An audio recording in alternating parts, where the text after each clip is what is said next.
Bonjour tout le monde.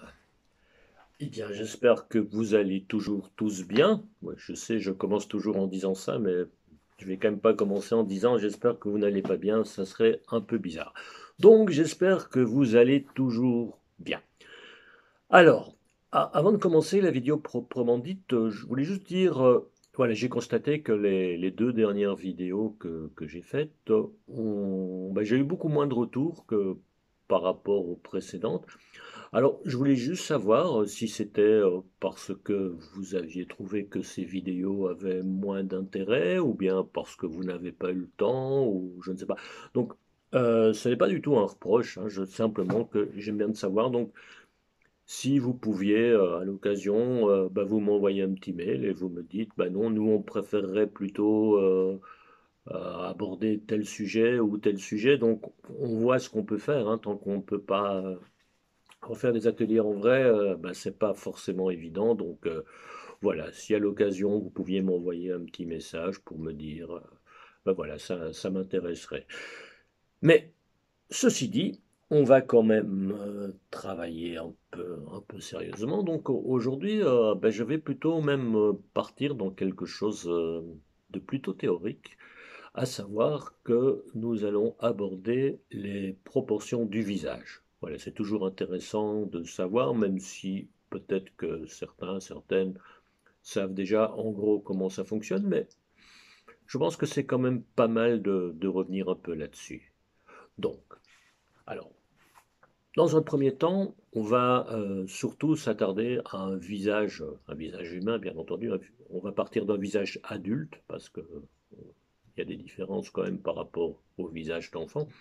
Donc on va partir d'un visage d'adulte et on va commencer par une vue de face, donc vraiment une vue classique. Donc on va faire un visage, je vais dire un peu passe-partout, parce que dans les visages, on sait que les caractéristiques sont nombreuses. Donc pour commencer, voilà, j'ai déjà tracé, en gros, on va partir d'une forme à peu près ovale. Donc pour faire cette forme, vous voyez, j'ai d'abord fait un cercle, et puis j'ai rajouté le morceau en bas pour en avoir une forme qui soit à peu près, en tout cas, la forme du visage humain. Donc, une fois cet ovale dessiné, on peut le faire avant aussi, d'ailleurs c'est peut-être même plus facile, mais j'ai tracé les deux axes. Donc un axe vertical qui sera l'axe de symétrie, donc qui va vraiment couper le visage en deux de manière symétrique, bien que on va toujours dire oui, un visage n'est pas 100% symétrique, personne n'est 100% symétrique, mais enfin en gros, et pour plus de facilité, on va quand même dire qu'on est tout à fait symétrique. Et le deuxième axe, donc l'axe horizontal, eh bien, c'est la ligne sur laquelle vont venir se placer les yeux. Ouais, on a souvent tendance à mettre les yeux trop haut, surtout quand on commence, mais non, les yeux sont bien au milieu de la hauteur générale. Donc, une fois qu'on a fait ça, ce qu'on peut faire pour commencer, eh bien, l'axe horizontal, je ne sais pas si on le voit bien, mais enfin, c'est pas très important, je l'ai divisé en 5 parties égales. Alors, ces 5 parties, à quoi correspondent-elles? Correspondent-elles? Eh bien, c'est simplement chaque fois la largeur d'un œil. Ce qui veut dire que sur la largeur maximale ici de la tête, eh bien, on a la place pour mettre 5 yeux. 5 yeux. Ouais, c'est bizarre à dire, 5 yeux, mais bon, voilà. Donc, c'est-à-dire que, en fait, vous avez un œil là et un œil là. Entre les deux, vous avez la place pour en mettre un troisième. Et alors, de part et d'autre, il y a encore la place pour mettre un œil. Donc, voilà. Une fois qu'on a fait ça, eh bien, on va dessiner les yeux.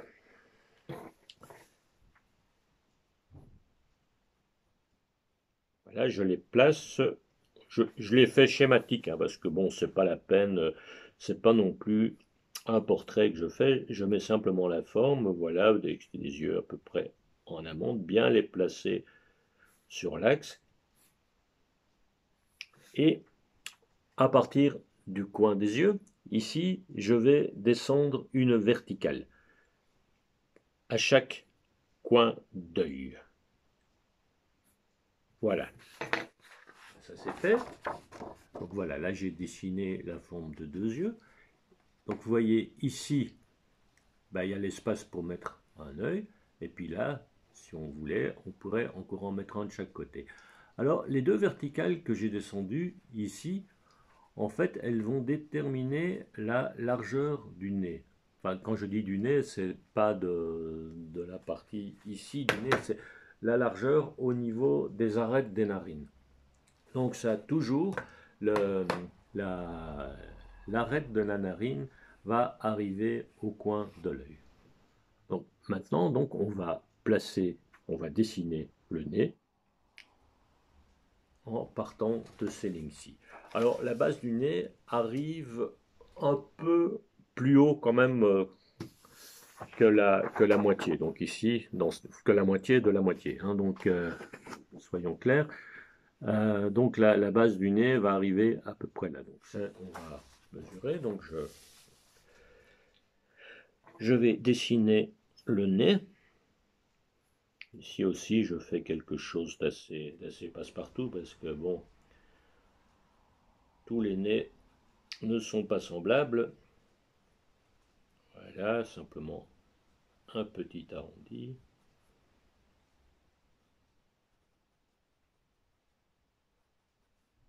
Je mets une petite ombre.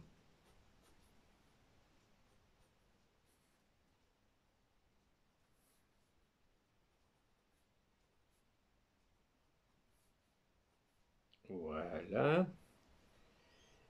Et je vais aussi maintenant, à partir du milieu de l'œil, je vais tracer une ligne verticale aussi. Donc, comme j'ai fait pour le nez. Voilà, vous voyez? Donc, voilà le nez. Donc, vous voyez qu'il est un peu plus haut que la moitié ici. Et alors, les deux lignes que j'ai descendues ici, du milieu de l'œil, eh bien, elles vont simplement servir à déterminer la largeur de la bouche. Donc là, quand on regarde une bouche, en fait, les commissures des lèvres, donc les commissures ici, arrivent toujours à la verticale du milieu de l'œil. Donc, ceci va nous permettre de tracer la bouche dans sa largeur. Donc, voilà. Ici, je renforce un petit peu.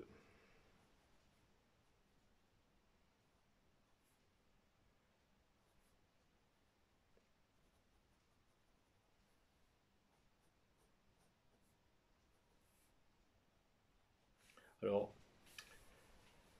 le milieu de la bouche, en fait, la distance entre le milieu de la bouche et le nez est la même qu'entre le milieu de la bouche et le menton. Donc en fait, la zone ici, on peut la diviser.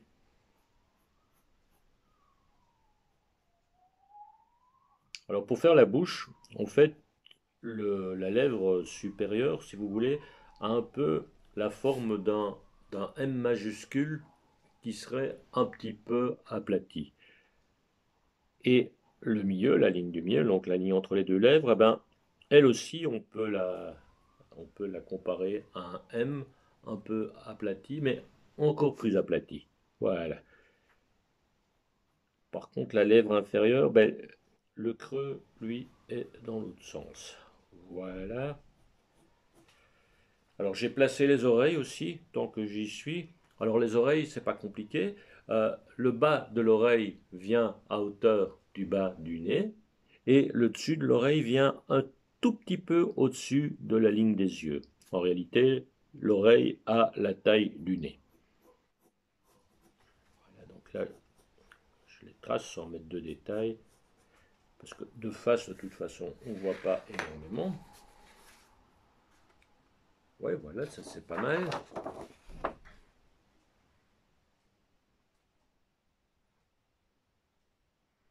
Donc, qu'est-ce qu'on va voir aussi? C'est que la distance entre le bas du nez et le menton, et bien donc cette distance-là va être exactement la même que celle du bas du nez à l'arcade sourcilière. Donc j'ai déjà vaguement esquissé l'arcade sourcilière ici. Et si je reporte encore une fois cette distance à partir de l'arcade sourcilière, eh bien, on va arriver ici à la base de l'implantation des cheveux. Donc ça, c'est vraiment, c'est des choses qu'on retrouve normalement chez tout le monde. Enfin, l'implantation des cheveux, je parle pour quelqu'un qui a des cheveux, hein, je ne parle pas pour moi. Donc maintenant, ben voilà, donc sur base de ça, ben, on va affiner un petit peu. Donc je mets ici aussi le petit creux qui est en dessous du nez, entre le nez et la bouche. Je ne sais jamais comment ça s'appelle, donc je ne sais même pas si c'est un nom. Alors voilà, donc je vous ai dit l'arcade sourcilière, on peut la placer là. Donc ben voilà, donc ici je place les sourcils. Ben oui.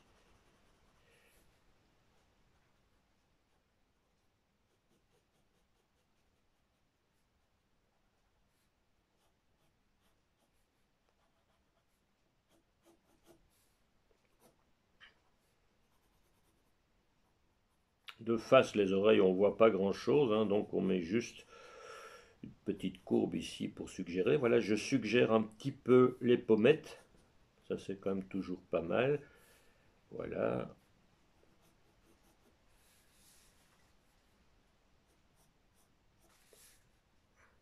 Là, je mets une petite ombre. Et alors, vous voyez,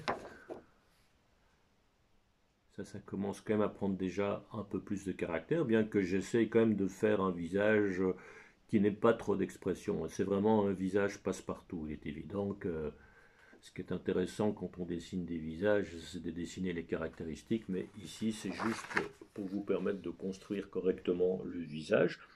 Je vais quand même lui mettre des cheveux, hein, parce que ça va être mieux quand même avec des cheveux. Donc les cheveux, ici je ne les ai pas encore mis, donc ils peuvent dépasser du crâne, hein. Donc ça c'est la forme du crâne, mais c'est le crâne qui ne tient pas compte de la chevelure. Il est évident que si vous avez une chevelure abondante, elle peut dépasser la forme extérieure ici du crâne. Alors, qu'est-ce qu'on va lui mettre comme coiffure?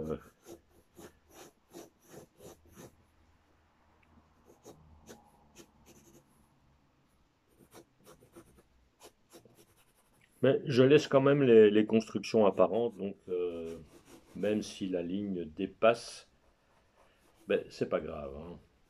Voilà, pas mal ça. Bon, enfin,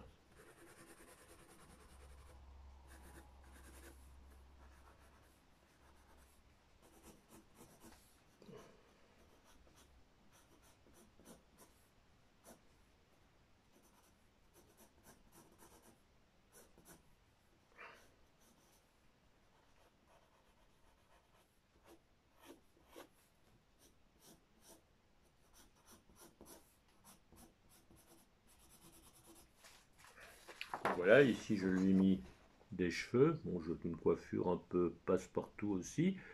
Et voilà, là-dessus, on peut rajouter aussi un peu plus de détails, par exemple au niveau des yeux, un petit peu marquer plus la paupière. Bon, à cette taille-ci, je ne vais pas non plus trop passer de temps sur les cils, mais pour suggérer quand même les cils, on peut quand même faire la partie supérieure plus foncée, puisque c'est là qu'il y a le plus que les cils sont les plus épais. Voilà, un peu mieux marquer la pupille.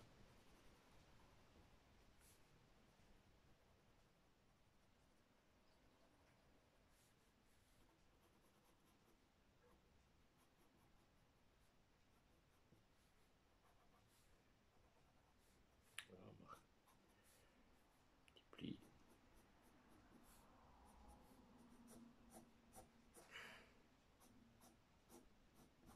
Voilà, si c'est un visage masculin, voilà, je suggère un peu la pomme d'Adam.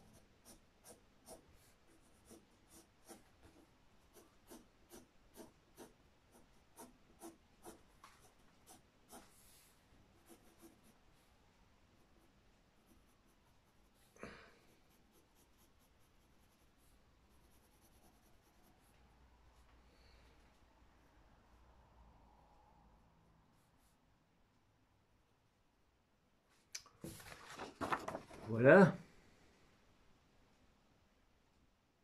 Donc voilà, ça c'est un visage, vraiment un visage, je veux dire, c'est personne, c'est simplement pour vous donner les proportions qui vous permettront de tracer correctement un visage. Il est évident que, je vous l'ai dit tout à l'heure, mais ça vous le savez de toute manière, que tous les visages sont différents. Donc, si vous faites, bon là j'ai dessiné un visage plutôt masculin, mais si vous faites un visage féminin, souvent les traits seront un peu plus fins. Vous voyez, la forme du menton sera moins, moins rectangulaire, ça sera un petit peu plus pointu. Le nez sera en général moins marqué. Les cils seront plus marqués. Mais enfin bon, ça, ce sont des particularités. Mais de toute façon, homme, femme, ça change rien par rapport à la proportion. Donc, des yeux au milieu du visage, de la symétrie, de la distance entre le nez et la bouche, entre la bouche et le menton. Tout ça, ce sera pareil. Voilà, donc ça c'est vraiment pour un visage vu de face et pour un visage adulte, parce que chez les enfants, mais on va pas trop s'attarder là-dessus maintenant, parce que ça peut nous emmener encore très loin. Mais en fait, au plus les enfants sont petits, au plus la partie du front est importante, donc la ligne des yeux sera plus basse. Et ce n'est vraiment qu'à la taille vraiment fin d'adolescence, début adulte, que les yeux vont vraiment avoir leur bonne place. Donc voilà, ça c'est donc un visage adulte. Je vais juste vous dire un peu comme ça pour information, si vous voulez dessiner le visage de profil, ben voilà, là je l'ai déjà dessiné. Donc vous voyez, de profil, en fait, la tête s'inscrit dans un carré. Hein. Donc vous voyez que c'est pareil en hauteur qu'en largeur, parce que souvent on a tendance à ne pas mettre suffisamment de crâne. Donc vous pouvez le tracer, votre carré. Ici aussi, il y a deux axes, un axe vertical et un axe horizontal. Donc l'axe vertical va arriver ici au niveau de la mâchoire. Et l'oreille va commencer derrière. Et l'axe horizontal, pareil que pour le visage de face, l'œil va venir se mettre devant.